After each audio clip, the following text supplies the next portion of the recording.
All right, everybody. You're here with Edward Ford, one of the best Wizards fans here in town. So I'm going to give you my analyst. I'm in school for communications, media, and journalism, and you're going to hear me give you one of my own podcast slash post game talks on the Washington Wizards tonight from when they played the Indiana Pacers. So the first thing I want to hit on is although the starters had 10 plus points, that means the hashtag everybody eats was in play tonight. I mean, everybody touched the ball. Everybody had, I believe it was more than about 13, 14 points.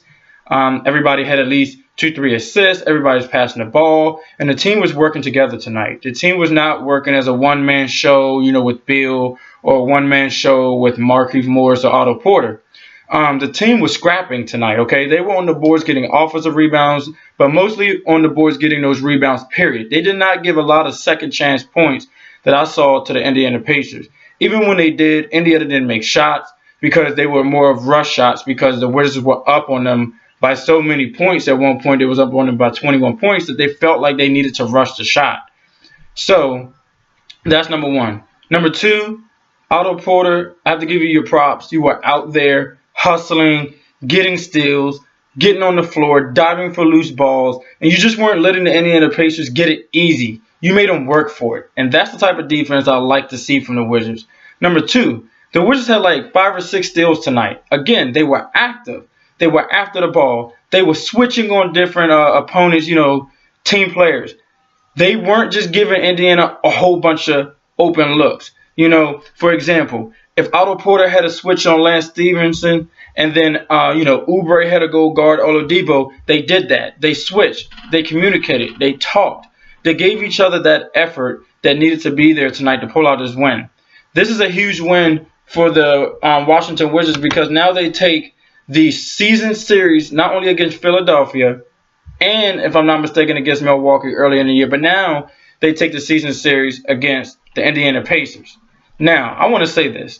The Wizards play the Cleveland Cavaliers one more time coming up here before the season is over. I think like a week or two here coming up. So look out for that game. And it's in Cleveland.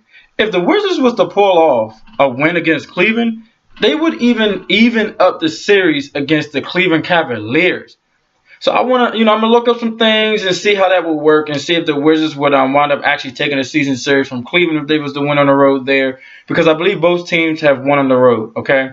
So with the, obviously, Cleveland coming here and taking 2 games here in D.C. Now, number 3. I know I spoke on Otto Porter diving on the loose balls. I know I spoke on, Kelly Oubre and Otto Porter, Marcin Gortat, Bradley Beal, them all switching off on different players and communicating. But I really saw effort on the defensive side of the ball tonight. They didn't give up. Okay, the Wizards simply didn't give up. When they would even turn the ball over, you would see Tomas Satoransky down there, Otto Porter, even, Bradley Beal down there blocking shots. So they didn't give up even when they turned the ball over. Again, they played as a team. They really played as a team. So if they continue to do this from here on out, with 12 games remaining in the regular season schedule, they can get up to even that 3rd seed. Okay? They're in the 3rd seed right now, but I even think they have a chance to steal that 2nd seed because Boston has a lot of injuries going on right now, as you saw the other night in double overtime. Even though with them having that many injuries, it should have never went that far. 4th, I want to say this. I know people are saying they don't want to play Cleveland. You don't want to play Philly. But right now, that top seed is most important. And in my opinion, I know that home court doesn't guarantee anything. But it's been proven throughout the, 4 out of the last 5 years that the Wizards have gone into the playoffs that home court mattered to them. They won about 75, 80% of those games, maybe even 85% of those home court games in the playoffs because of the crowd behind them.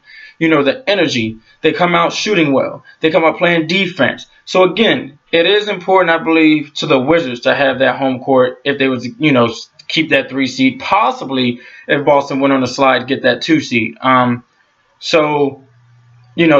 my talk here tonight when it comes to the Wizards winning this game against Indiana. And again, they pushed on the pedal when they had to against Indiana, right? Now I understand they let off, but Indiana never took the lead back, okay, after that first quarter. Remember that. Indiana never had the lead after about that 4-minute mark, I want to say, into the first quarter. So that is something that I know most of you guys probably didn't even know, but I'm going to tell you. So again, they played with effort. They played with a force. They were diving for the loose balls. They were hustling. That's what I want to see out of the Wizards from here on out. I'm not going to say it once. I'm going to actually no. It's not that I'm not going to say. I'm going to say it once more. Hustle, hustle, hustle. My props goes to Otto Porter, Bradley Beal, Markieff Morris, Marcin Gortat, and even Tomo Satoransky, okay, who had a heck of a game tonight too. He's becoming that player that you can switch and make him come off the bench second or third behind Ramon Sessions. I think right now he has that second because of how he has played with John Wall out. Fifth, I want to tell you guys something. When John Wall comes back, can you imagine how dangerous this team can be? With Kelly Oubre coming off the bench, he had a heck of a game tonight. Mike Scott being Big Shot Scott. Tomo Satoransky coming off the bench giving us 12, 15 points tonight.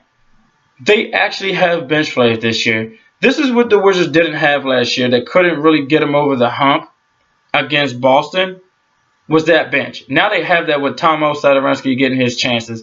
And Mike Scott being here, a.k.a. hashtag Big Shot Scott.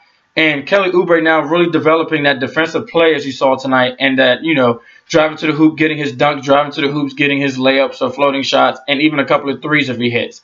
So, again, Wizards, you're doing a heck of a job.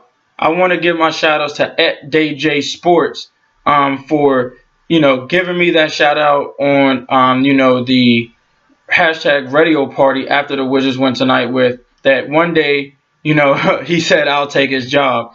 I don't want to walk in there and take your job, Dave J Sports, but I do want to walk in and get a job for this DC sports town because I know my stuff, and it's not just about me knowing my stuff, but I really want to represent this DC area with their sports and represent the things I know from, that 1960s Wizards championship, Wes Unfeld, all of that. All right. So everybody, once again, this is Edward Ford, or as I say, hashtag Eddie's post-game show for the Washington Wizards and the Washington Capitals, okay? And you're going to see some videos coming up for the Washington Nationals and the Washington Redskins when the season starts for those two teams. You can follow me at Twitter at RiverdaleVFD73. As Dave J said tonight on hashtag Radio Party. Once again, you can follow me at RiverdaleVFD73 on Twitter. Don't forget that, guys. Hashtag Go Wizards, Go Caps. Playoffs is around the corner. It's nothing like playoffs, baby.